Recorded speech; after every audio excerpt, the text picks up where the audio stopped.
안녕하세요. 1월 15일 극률교회 주일 설교입니다. 극률교회에서는 당분간 골로새서를 강의하는 설교를 하려고 합니다. 오늘 본문은 골로새서 1장 1절부터 8절 말씀입니다. 먼저 골로새서의 배경이 되는 이야기를 좀 나눴으면 좋겠습니다. 골로새서는 바울이 로마 감옥에서 쓴 옥중 서신인데요. 바울은 이 옥중 서신을 통해서 골로새 교인들로 하여금 예수 그리스도가 누구신지 그 본질을 바로 이해하길 원했습니다. 왜냐하면 그때 당시 다른 복음을 전하는 이단들이 많았기 때문입니다. 예를 들면 행위로 구원받는다는 율법주의, 얼핏 들으면 하나님 말씀 같지만 실제로는 인간의 지혜를 추구하는 비밀의 지식과 세상 철학, 그리고 그리스도뿐만 아니라 다른 신비한 영들이 있다면 그 영들도 숭배해야 한다는 영지주의 등등 골로새 교인들이 자칫 빠지기 쉬운 거짓 복음이 있었습니다. 그래서 바울은 올바른 그리스도론을 전하기 위해 붓을 든 것입니다. 이런 점에서 우리도 항상 눈으로 보고 귀로 듣는 것에 주의해야 할 것입니다. 우리가 받은 구원은 하나님의 아들 그리스도의 피값으로 된 구원입니다. 그래서 얼마나 값비싼 은혜이기 때문에 이 구원을 결코 소홀히 할 수 없는 것이죠. 지금 나는 무엇을 보고 있는지 또 무엇을 듣고 있는지 하나님의 말씀을 따라서 잘 분별해야 할 필요가 있습니다. 항상 듣고 있던 복음에서 벗어나지 마십시오. 우리의 귀를 즐겁게 하는 비밀의 지식보다 우리의 영을 그리스도께로 인도하는 하나님의 말씀을 들어야 할 줄을 믿습니다. 우리 1절과 2절의 말씀을 한번 읽어보겠습니다.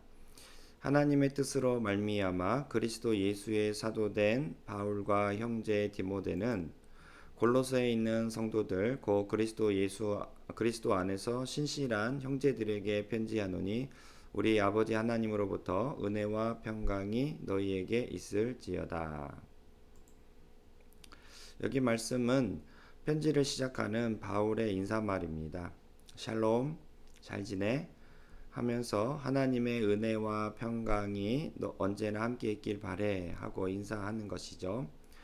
그리스도 예수 안에서 형제된 골로새 교인들에게 사랑의 인사를 건네고 있습니다. 우리도 살아가면서 우리 주변에 있는 이웃들과 또 우리 형제들에게 따뜻한 인사말을 건네는 것도 참 중요합니다. 하나님의 은혜와 평강이 함께하길 하면서 반갑게 인사하는 것도 우리 그리스도인의 삶 중에 한 부분인 것이죠. 3절의 말씀을 읽어보도록 하겠습니다. 우리가 너희를 위하여 기도할 때마다 하나님 곧 우리 주 예수 그리스도의 아버지께 감사하노라. 여기 말씀에 보면 바울은 감사하다고 고백하고 있습니다. 비록 자신은 감옥에서 고통받고 있지만 복음의 풍성한 열매를 맺고 있는 골로새 교인들 때문에 하나님께 감사 기도를 드리고 있는 것이죠. 바울은 자신이 당한 행복한 일도 아닌데 감사를 드리고 있습니다. 더구나 자신이 개척한 교회도 아닙니다. 자신과 동역했던 에바브라 목사님이 개척한 교회입니다. 그럼에도 불구하고 바울은 감사 기도를 드리고 있습니다. 마치 내 일처럼 여기고 감사하고 있는 것이죠. 왜 그럴까요? 바로 복음이 일으킨 사랑 때문입니다. 우리도 사랑하는 누군가를 위해 기도할 때 그 사람이 하나님의 은혜로 좋은 일을 당했다면 어떻습니까? 참 하나님 그 김집사에게 은혜를 베풀어 주셔서 감사합니다 하면서 하나님께 영광 돌리며 감사 기도 드리지 않습니까? 사도 바울도 역시 복음이 일으킨 골로새 교인들의 풍성한 삶을 보면서 하나님께 마땅히 감사한 것이죠.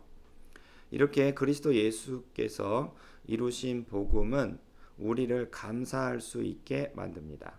비록 내 일이 아니지만 내 형제의 일이지만은 감사할 수 있는 것이죠. 그렇다면 바울은 구체적으로 어떤 감사를 드렸을까요? 바로 이제 4절부터 말씀이 나오는데요. 4절을 읽어보겠습니다. 이는 그리스도 예수 안에 너희의 믿음과 모든 성도에 대한 사랑을 들었으며. 바울은 골로새 교인들이 가지고 있었던 그리스도 예수를 믿는 믿음에 대해서 감사했습니다. 골로새 교인들은 본래부터 예수님을 믿는 자들이 아니었습니다. 그들은 이방인이었습니다. 즉 하나님이 아니라 우상을 숭배하는 사람들이었던 것이죠. 여기서 우상이란 꼭 기독교가 아닌 타종교를 믿는 사람들을 뜻하지 않습니다. 성경이 말하는 우상은 나의 행복, 나의 안전, 나의 미래를 위해서, 즉 나를 위해서 예배하고 싶은 그 모든 대상들을 우상이라고 말합니다. 주인이 바뀌지 않는 상태로 머물고 있는 내 자신이 예배하고 추구하는 그 모든 것이 다 우상이 될 수 있는 것이죠. 그렇다면 심지어 우리가 교회에 가면 늘 우리가 고백하는 그 하나님마저도 내가 나를 위하여 만든 우상이 될 수 있습니다. 또 내가 만든 기독교를 또 우상처럼 따를 수 있는 것이죠. 골로새 성도들은 본래 내가 나를 위하여 돈도 섬기고 명예도 섬기고 타종교의 신들도 섬기고 나를 이롭게 만들 수 있는 그 어떠한 대상이 다 신이 될 수 있었고, 그리고 그렇게 추구하고 따르던 이방인들이었던 것입니다. 그런데 우리가 기억해야 할 점은 이 세상의 모든 사람들이 이런 본능으로 살아간다는 것입니다.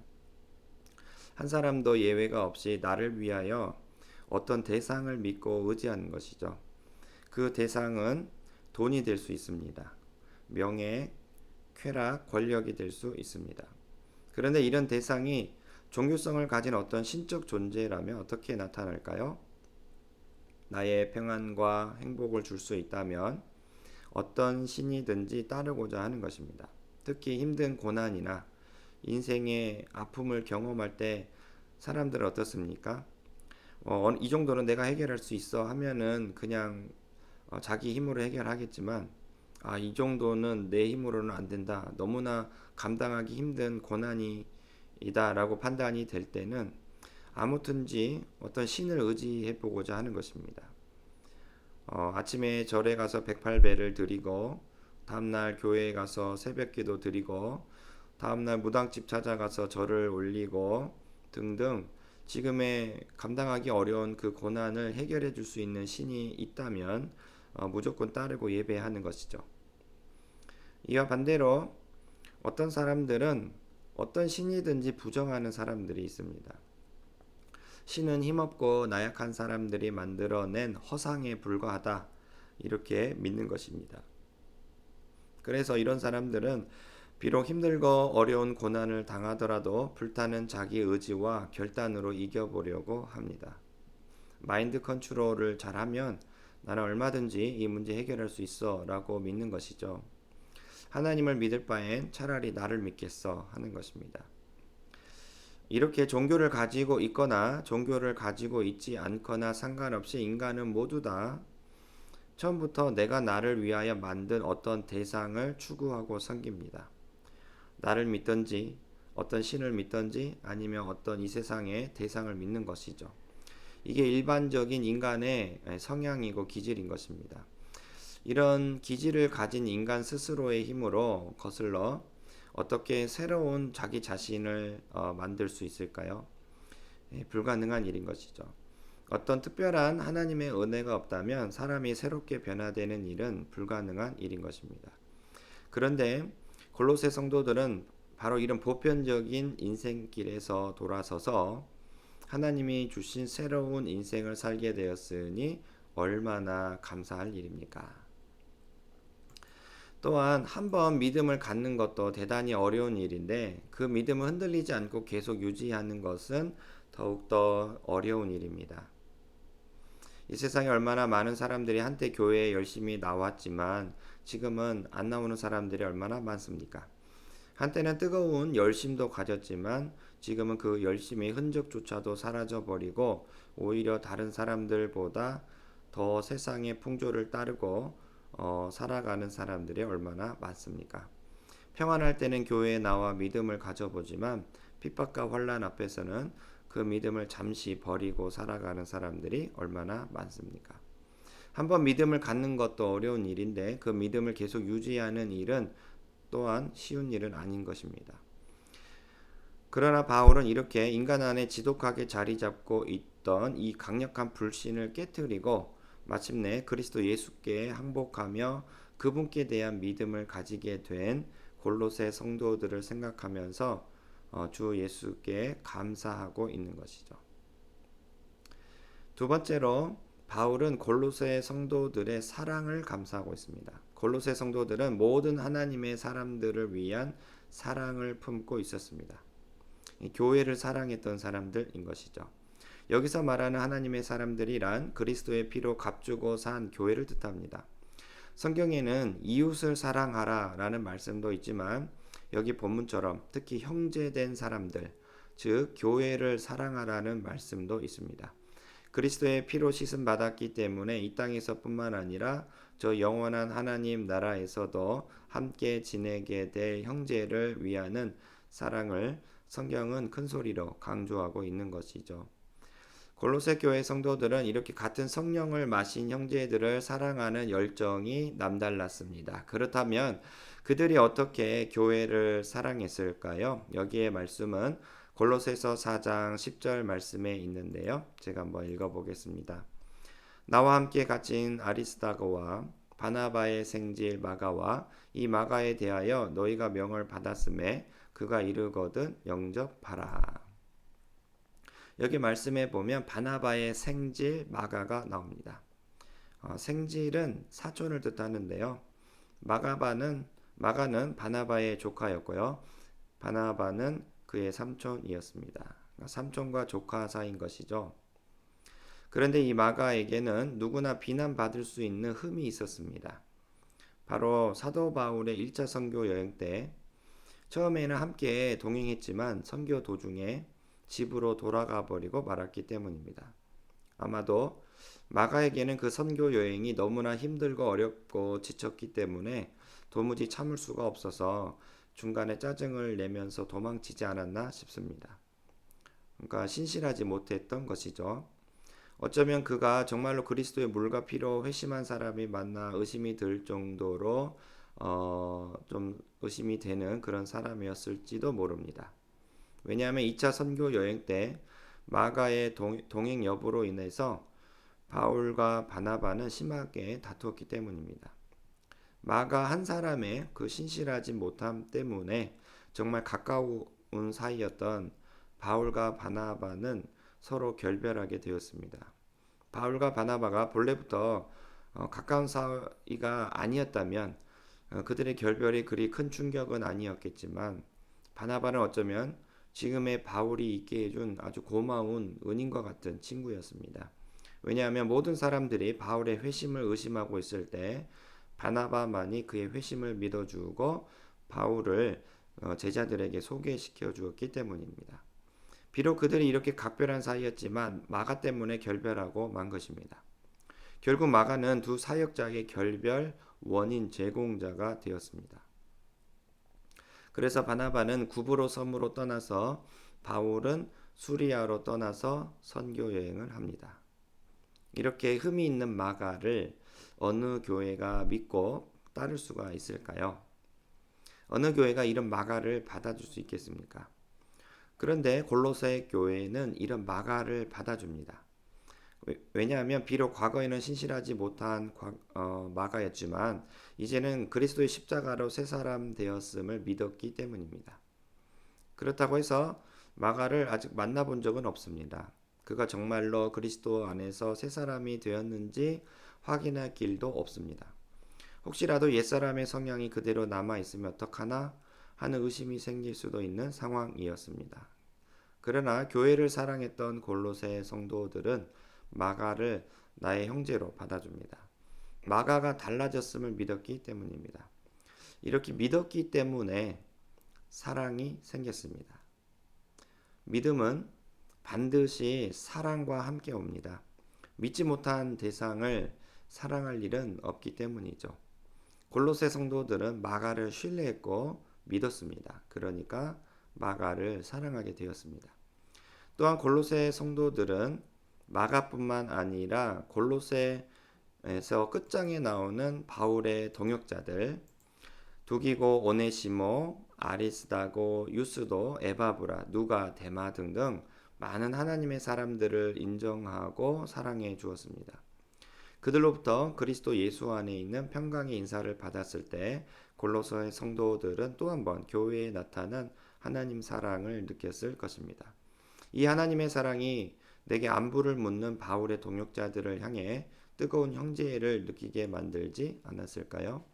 그들 역시 바울의 동역자들을 받아주고 사랑해 주었을 겁니다. 바울은 이렇게 골로새 성도들의 믿음과 사랑에 대해 깊이 하나님께 감사를 드리고 있습니다. 그렇다면 그들의 믿음과 소망은 어디에서 나왔을까? 이런 궁금증이 생길 수 있습니다. 성경은 그 다음 절 5절 말씀에 이렇게 말씀하는데요. 제가 한번 읽어보죠. 너희를 위하여 하늘에 쌓아둔 소망으로 말미암음이니 곧 너희가 전에 복음 진리의 말씀을 들은 것이라. 골로새 성도들이 가지고 있었던 믿음과 사랑은 여기 말씀에 나온 대로 복음에서 나온 소망이라고 말합니다. 곧 하늘에 쌓아둔 소망 때문에 그들은 믿게 되었고 사랑하게 된 것이죠. 여기서 쌓아두다라는 표현에 집중해 보십시오. 여러분, 쌓아두는 장소는 굉장히 우리에게 중요합니다. 만약 쌀을 한 포대에 샀다면 우리는 그 쌀을 어디에 쌓아둘까요? 안전한 그릇에 담아서 안전한 장소에 둘 것입니다. 쥐들이 자주 나타나는 바깥에 두지 않습니다. 바람이 불면 온갖 먼지와 뒤섞일 수 있는 화단에 두지 않습니다. 왜냐하면 안전한 장소에 쌓아두어야 평안한 마음으로 전혀 손해볼 것이 없이 100% 누릴 수 있기 때문이죠. 또 비상금이 있죠. 각자가 가지고 있는 비상금이 만약에 있다면 그 비상금도 굉장히 안전한 곳에 나만 알 수 있도록 그곳에 둘 것입니다. 이렇듯 골로새 성도들은 소망을 쌓아두었습니다. 그 소망을 쌓아두었는데 그 쌓아둔 장소가 바로 어디였습니까? 바로 하늘이라는 것입니다. 하늘에 쌓아둔 소망, 여러분 그게 사라질 수 있을까요? 하늘에 쌓아둔 소망은 너무너무 그 장소가 안전하기 때문에 변질되거나 취소될 수가 없을 겁니다. 우리 예수님께서 말씀하셨듯 보물은 하늘에 쌓아두라고 했습니다. 도둑이 찾아오지도 못하고 존벌레들이 와서 갉아먹지도 못하는 하늘의 귀한 보물을 쌓아두라는 것입니다. 골로새 성도들은 자신들이 쌓아둔 소망만 생각하면 든든했습니다. 힘들다가도 찬송이 나왔습니다. 그 소망만 생각하면 힘이 났습니다. 참을만 하다고 생각했습니다. 이 하늘의 소망, 즉 영원한 소유를 가지게 될 것이며 또 그 영원한 하나님 나라에 살게 될 거라는, 또 그게 바뀌지 않는다는, 분명히 나한테 찾아올 거라는 그런 소망이 확실하게 있었기 때문에 예수 그리스도를 믿는 믿음을 버리지 않았던 것입니다. 우리는 언제 믿음을 버리고 싶습니까? 언제 그런 유혹을 받습니까? 바로 고난받을 때, 힘들 때입니다. 고난과 핍박 앞에 예수 믿는 믿음을 버리고 이 세상이 주는 평안과 안전으로 자기를 숨기고 싶습니다. 그러나 이것은 하늘에 쌓아둔 소망 없는 사람이 이런 유혹에 시달립니다. 확실한 소망이 없기 때문에 그럴 수 있는 것이죠. 감히 이 세상이 주는 그 어떤 평안과 만족과 비교할 수 없는 하나님 나라의 평안과 만족을 성령의 역사로 깨달아 소유한 사람이라면 어떻게 작은 것을 위해서 큰 것을 포기하겠으며 어떻게 하찮은 것, 일시적인 것을 위해서 그 위대한 것을 버릴 수가 있겠습니까? 그것처럼 어리석은 사람은 없을 겁니다. 하늘에 쌓아둔 이런 소망은 반드시 믿음으로 연결이 됩니다. 절대로 이 땅에서 그 믿음을 버리지 않고 예수 그리스도를 믿는 믿음으로 살아가게 되는 것이죠. 또한 하늘에 쌓아둔 내 소망은 사랑으로 연결이 됩니다. 하늘에 소망이 있는 골로새 성도들은 하나님의 사람들을 사랑했습니다. 교회를 사랑했습니다. 그런데 우리가 알다시피 사랑은 힘든 것입니다. 왜냐하면 사랑은 수고를 요구하기 때문이죠. 사랑은 언제나 나의 수고와 나의 희생으로 이루어집니다. 내가 더 손해봐야 하고, 내가 더 참아야 하고, 내가 더 낮아져야 합니다. 사랑은 계속적으로 나를 내려놓는 연속의 수고입니다. 예를 들어 골로새서 끝장에 나오듯이 마가를 받아줘야 됩니다. 마가를 받아주는 것 역시 수고가 필요하겠죠. 감옥에 있는 바울의 딱한 상황을 알아줘야 합니다. 그리고 그 바울의 딱한 상황을 알려주러 오고 있는 두기고를 또 잘 따뜻하게 영접해야 합니다. 이 모든 골로새 성도들의 사랑은 수고와 헌신으로 되는 일이죠. 그냥 말로만 립서비스 되는 일이 아닙니다. 정말 마가에게 필요한 것이 무엇인지 알아보고 자기 사비를 털어서 지원해야 할 것입니다. 두기고가 오면 따뜻한 밥상이라도 차려서 음식을 같이 나누어 먹고 그가 머물 집도 제공해야 할 것입니다. 바울이 지금 감옥에 갇힌 상황이니 어떻습니까? 자기가 바쁜 일상을 살고 있지만 시간을 내어서 하나님께 기도하는 시간을 가져야 할 것입니다. 이렇듯 사랑은 수고와 희생이 따르는 것이죠. 그럼에도 불구하고 골로새 성도들은 이러한 수고를 마다하지 않습니다. 왜 그럴까요? 바로 하늘에 쌓아둔 소망 때문입니다. 예수님은 분명 그러한 수고를 모른 척하지 않으신다고 했습니다. 성도들이 흘리는 그 수고와 희생을 모른 척하지 않으시는 것이죠. 물론 이 모든 수고와 희생은 하나님의 만극하신 십자가 은혜 때문에 1만 달란트 빚진 자, 사랑의 빚진 자의 모습으로 하는 삶이겠지만 그 은혜로 인해 사랑의 수고를 하는 성도에게는 놀라운 영광의 면류관을 주시겠다고 하나님이 말씀하십니다. 골로새서 9장 6절에 이런 말씀이 있는데요. 함께 읽어보도록 하겠습니다. 이것이 곧 적게 심는 자는 적게 거두고 많이 심는 자는 많이 거둔다 하는 말이로다. 3달란트, 5달란트 받은 종들은 그의 수고에 맞게 하나님의 천국 잔치에 참여한 것처럼 성도들이 베푸는 사랑의 수고는 하나님 나라에서 많이 거두는 열매로 나타나게 될 것입니다. 천국에 쌓아둔 소망은 이렇게 믿음뿐만 아니라 사랑으로 이어지게 됩니다. 천국에 소망을 두고 살아가는 성도는 사랑의 수고를 기쁨으로 하게 되는 것이죠. 그런데 바울은 여기서 한마디 더 붙입니다. 바로 믿음과 사랑이 있게 하는 천국의 소망은 우리 구주 복음에서 나온다고 말합니다. 6절 말씀인데요. 제가 한번 읽어보겠어요.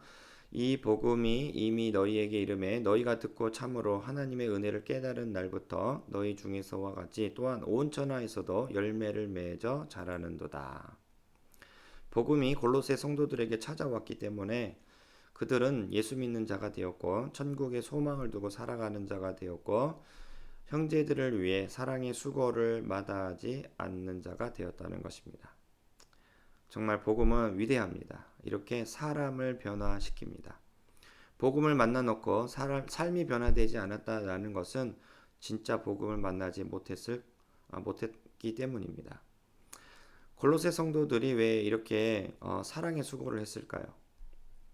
바로 나 같은 죄인을 살리기 위해 하나님의 본체이신 예수께서 자기의 생명을 나에게 주시고 그분은 나 대신 십자가에 죽으셨기 때문입니다. 그러니까 나 대신 그분이 하나님의 심판을 대신 받으셨기 때문입니다. 그러니 그 만극한 사랑이 골로새 성도들의 마음에 충만하니까 사랑의 빚진 자의 모습으로 마땅히 당연히 베풀며 살게 된 것이죠. 골로새 성도들이 왜 믿음으로 끝까지 소망을 바라보게 되었습니까? 바로 사망 권세 깨뜨리시고 죽은 자들의 첫 열매가 되신 그리스도 예수를 가졌기 때문이 아니겠습니까? 결코 이 세상의 삶이 끝이 아니라 반드시 부활할 것을 온 인격으로 믿어졌기 때문에 그들은 변치 않는 믿음으로 잠시 잠깐 안개와 같은 이 인생길을 하늘의 소망을 두며 믿음으로 살아가게 된 것이죠. 복음을 만나면 분명 사람이 변화됩니다. 새 사람이 됩니다. 반대로 복음을 만나지 않아도 믿음, 소망, 사랑으로 비슷하게 살아갈 수도 있습니다. 이것은 우리가 종교인이라고 부르죠. 내가 만든 기독교에 빠져서 그 기독교를 섬기는 것이죠. 이들이 사랑의 수고를 하는 것은 내가 천국에서 받을 보상 때문입니다. 즉, 나를 위한 이기심이 사랑의 수고를 하게 되는 것이죠. 어쩌면 그 사람의 마음을 사기 위해서, 내가 종으로 부려먹기 위해서 또 사랑의 수고를 할 수도 있습니다. 또 천국에 가면 다 보상받는다, 이런 보상 심리 때문에 또 사랑의 수고를 할 수도 있습니다. 작은 것을 투자해서 저 영원한 것을 얻은 이런 투자가 이 세상에 없죠. 아주 조금의 수고로 정말 영원한 것을 얻고 싶어하는 그런 이기심이 또 이 세상에서 사랑의 수고를 하게 만드는 것입니다. 또 예수 믿지 않으면 지옥 가니까 또 이런 두려움 때문에 믿음을 억지로 가져보려고 하는 사람도 있습니다. 지옥이라는 두려움 때문에 반대로 그 두려움을 상쇄시킬 수 있는 천국을 꿈꾸면서 예수를 믿는 것이죠. 그러나 이것도 역시 나의 이기심에 불과한 것입니다. 이렇게 복음을 만나지 않아도 하나님을 열심히 믿는 사람들이 있습니다. 그들은 자신이 옳게 여기는 이 믿음을 성경보다 더, 말씀보다 더 신뢰하기 때문에 결국은 예수를 십자가에 매답니다. 왜냐하면 아무리 보아도 예수는 하나님의 아들이 아닐 것 같은 그런 자기 믿음에 빠져서 예수님을 십자가에 못 박아 죽인 것이죠. 제 아무리 경건한 율법에 금욕 생활을 하며 결국 거룩에 힘쓴다고 하지만 복음을 만나지 않는 이상 내가 만든 기독교에 빠지고 마는 것입니다. 반드시 복음을 만나서 내가 죽는 사건이 일어나야 합니다. 복음이 제일 먼저 내게 찾아온다면 가장 먼저 일으키는 사건은 바로 회개입니다. 여기서 말하는 회개란 나의 도덕적인 잘못을 뉘우치는 그런 양심의 가책 정도가 아닙니다. 내가 누군지 그리스도 심판대 앞에 적나라하게 드러나는 것을 뜻합니다. 그래서 성령께서 오시면 죄와 의와 심판에 대하여 세상을 책망하시리라 라는 말씀이 있습니다. 하나님의 신적인 그 빛이 내 인격 안으로 타고 들어와서 내가 하나님의 맹렬한 심판을 피할 수 없다라는 게 이런 죄의 확증이 되고 내가 죄인이라는 게 이런 사실이 확증이 되면서 자발적으로 내 온 인격으로 그것을 두렵고 떨림으로 인정하게 될 수밖에 없는 그 회개가 일어나는 것이죠.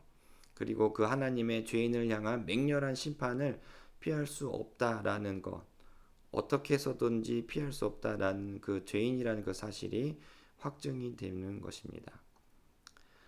그리고 복음은 내게 그런 영적인 감각을 일으킵니다. 실제로 예전에는 느끼지 못했던 그 감각이 살아나는 것이죠. 실제로 내가 그리스도와 연합하게 되었다. 이제 감각을 주는 것입니다. 그 감각은 너무나 순수하고 민감해서 죄의 더러움을 깨닫게 합니다. 죄인이 죄의 기준을 정한다는 건 굉장히 이상한 일입니다. 아마 죄의 기준을 정할 수 없을 겁니다. 거룩하고 순결하신 하나님이 죄의 기준을 정해야만이 그 죄가 될 것입니다. 그런데 복음을 만나고 나서는 어느 정도의 이런 감각이 생기는 것이죠.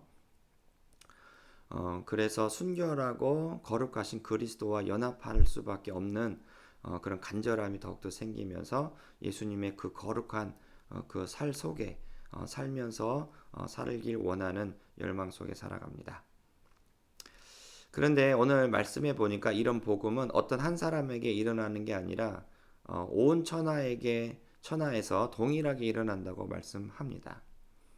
같은 성령을 마시고 같은 주 하나님을 고백하고 같은 주 예수 그리스도를 믿기 때문에 온 천하에서 복음이 일으키는 그 효과는 동일하다는 것이죠. 사람의 능력이나 경건의 수준과 상관없이 복음이 일으키는 그 열매들은 온 천하 사람들에게 동일하다는 것입니다. 그래서 천국에 가면 다 동일한 사람들이 있을 겁니다. 물론 겉모습은 다를지 모르겠지만 그 심장은 다 똑같을 것입니다. 여러분, 한 번쯤 우리는 우리의 삶을 뒤돌아볼 필요가 있습니다. 정말 그리스도께서 내 안에 사시는지 확증해 볼 필요가 있습니다. 내가 정말로 진짜 복음을 만났는지를 확증해 볼 필요가 있습니다. 그 다음 절 말씀 계속 해보겠습니다. 7절과 8절 말씀입니다. 이와 같이 우리와 함께 종된 사랑하는 에바브라에게 너희가 배웠나니 그는 너희를 위한 그리스도의 신실한 일꾼이요 성령 안에서 너희 사랑을 우리에게 알린 자니라. 여기 말씀에 보면요, 에바브라 목사님이 나오는데요. 이분은 골로새 교회를 개척하신 분이십니다. 이분도 역시 골로새 사람으로서 처음부터 예수를 믿은 건 아니지만 복음을 만난 후 거듭나서 예수를 전하다가 교회를 세우신 분이십니다. 그러니까 골로새 성도들은 이 에바브라 목사님이 전하신 설교와 전도를 통해서 참되게 복음을 만난 것입니다. 이런 점에서 우리는 영적인 질서를 만날 수가 있습니다. 목자는 양을 돌봅니다. 양을 돌보기 위해서 목자가 있는 것이죠. 양은 혼자서 자라날 수가 없습니다. 반드시 양을 기르는 목자가 있어야 합니다. 목자도 마찬가지입니다. 양이 없다면 목자는 의미가 없습니다. 여러분, 목사가 없이 교회가 있을 수 있을까요? 분명히 하나님의 말씀을 바르게 전해주는 목사가 있어야 하는 것입니다. 그리고 교인들은 그 목사가 전해주는 하나님의 말씀을 듣고 영향을 받는 것입니다. 이것은 하나님께서 세우신 또 성경이 말하는 영적인 질서입니다. 그런데 문제는 뭘까요? 왜 요즘에 방송 매체에서 이렇게 시끄럽습니까? 왜냐하면 너무나도 거짓 목사가 많기 때문입니다. 이런 점 때문에 목사에 대한 신뢰가 깨져버렸습니다. 양들이 지치고 아파합니다. 골로새 지역도 자기를 따르게 하려고 하는, 그 목사를 따르게 하려고 하는 거짓 복음을, 거짓 메시지를 전하는 사람들이 많았습니다. 자기를 따르게 하고 사람들을 자기 종 삼으려고 하는 그런 거짓 메시지를 전하면서 돌아다니는 그런 거짓 목사들과 선생들이 많았다는 것이죠.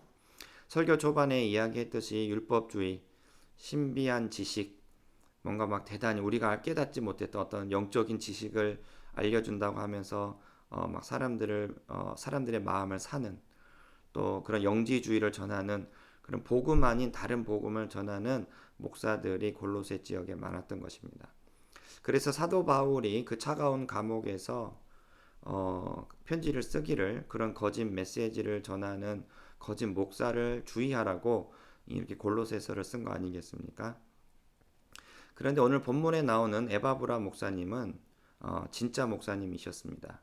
왜냐하면 에바브라 목사님의 진위 여부를 사도 바울이 보증하고 있기 때문입니다. 사도 바울은 에바브라 목사님을 그리스도의 종으로 소개합니다. 그리스도의 종이라고 에바브라 목사님을 소개하며 자신과 함께 일하는 진실한 동역자라고 소개하고 있습니다. 그리고 성도의 굳건한 믿음을 위해서 사도 바울과 함께 기도하는 목사님이라고 이렇게 에바브라 목사님을 증거한다고 할까요? 증인으로서 이렇게 에바브라 목사님을 소개하고 있는 것이죠. 그래서 골로새서 4장 그 끝부분인데요. 4장 12절과 13절에 그 에바브라 목사님에 대해서 이렇게 말하고 있습니다. 그리스도 예수의 종인 너희에게서 온 에바브라가 너희에게 문안하느니라. 그가 항상 너희를 위하여 애써 기도하여 너희로 하나님의 모든 뜻 가운데 완전하고 확신 있게 서기를 구하나니 그가 너희와 라오디게아에 있는 자들과 히에라볼리에 있는 자들을 위하여 많이 수고하는 것을 내가 증언하노라. 에바브라 목사님은 항상 자기 교회 성도들을 위해서 기도하는 목사님이셨습니다. 그들이 하나님의 뜻 가운데 완전히 서는 그런 멋진 성도들이 되도록 에바브라 목사님은 힘써서 수고하며 기도했던 것이죠. 이것을 누가 보증하고 있습니까? 사도 바울이 증언하고 있는 것입니다. 이런 점에서 목사의 권위는 목사 스스로가 세우는 게 아니고 어, 정말로 감동을 받는 진심으로 우러나는 주변 사람들이 그 목사님을 인정하고 그를 세워주어야 한다는 것을 알 수가 있습니다. 진실한 그리스도의 종이 선포하는 말씀을 듣는 골로새 성도들은 더욱더 그리스도를 배울 수밖에 없는 것입니다. 이런 은혜가 우리 교회뿐만 아니라 이 세상의 모든 교회에 있기를 간절히 기도합니다.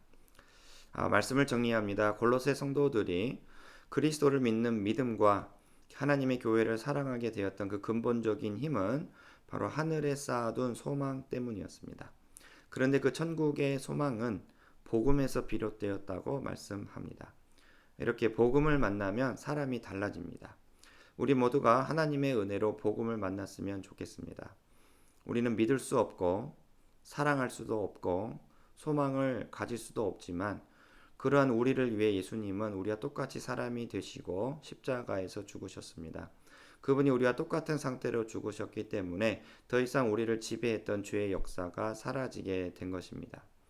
하루속히 이러한 복음을 만나서 예수님과 함께 연합하여 내가 죽게 되는 사건이 일어났으면 좋겠습니다. 나를 대신해서 죽으신 그 십자가 예수님과 연합하게 만드는 그 복음이 우리 모두에게 큰 구원의 소식으로 다가오길 주의 이름으로 축원합니다.